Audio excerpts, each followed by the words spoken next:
You guys know that joke about the difference between a day hiker, a weekend hiker, and a through hiker? The day hiker will see a skittle in the middle of the trail and step on it. And then the weekend hiker will see the skittle and step over it.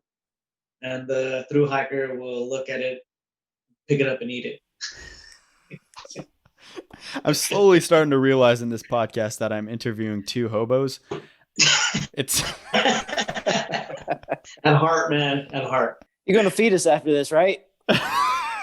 We get a free veteran day lunch.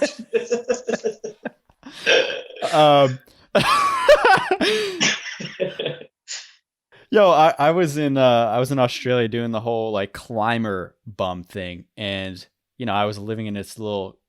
I don't know if you guys ever heard of Camp 4 in Yosemite. So Camp 4 back in the day. Like poop.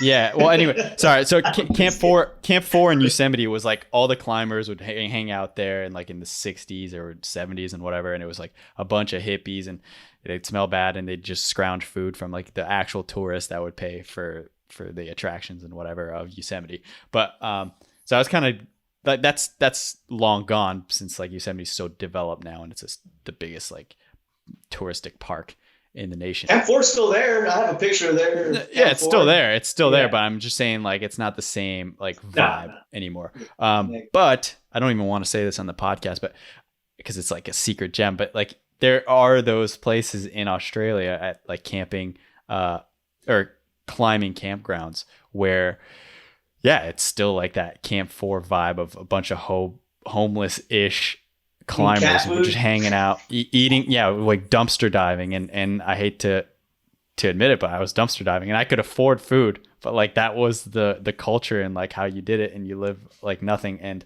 it didn't take long before I really was like kind of looking at myself and being like, man, I'm straight up homeless. Like my clothes was dirty and stinky.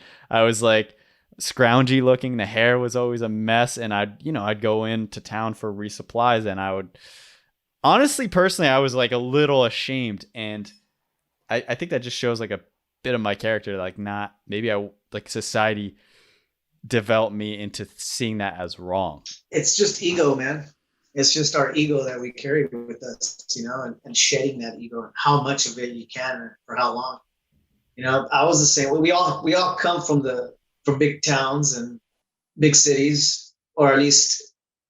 We're living in a modern society now, but you go out there and you're out in the middle of the Sierra Nevadas and you have literally 8 days until you hit your next trail town, or 5 days, depending on how you hike.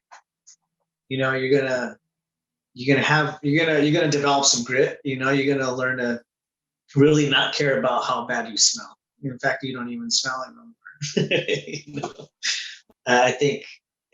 At some point it becomes a problem to us where we're not happy with ourselves, or it's bothering us, or we feel like we're degrading ourselves a bit. For each their own. Some people just don't care. They're the stinky kid in class, like all day, every day. Not like you at NOLS, where you like to comb your hair every day. No. I use hair glue to make sure my gel. hair. Well, yeah. You're like, I don't have my gel. My hair. Well, like, what do you think? Like, how do you access your inner hobo and accept it, Chewy? Like, I'm kind of agreeing with you, and so to speak. Like, the older I get, the more I start to care about, just being hygienic. I was actually thinking for the CDT that I was going to be in places where I'd potentially shave. Like, I've got a beard right now, sure, but that's just for No Shave November. But like, I enjoy embracing the hobo life, but I also think that there's for me, as I get older, there's just some importance with, keeping up, a cleanliness. But, like my friends Michael and Sarah, who went out to do the Sierras in 2015, he proposed on top of Mount Whitney, and after the end of Mount Whitney and the Sierras, they went into town and they had a reservation for a hotel, and they just showed up with their hiker gear, still smelly and everything.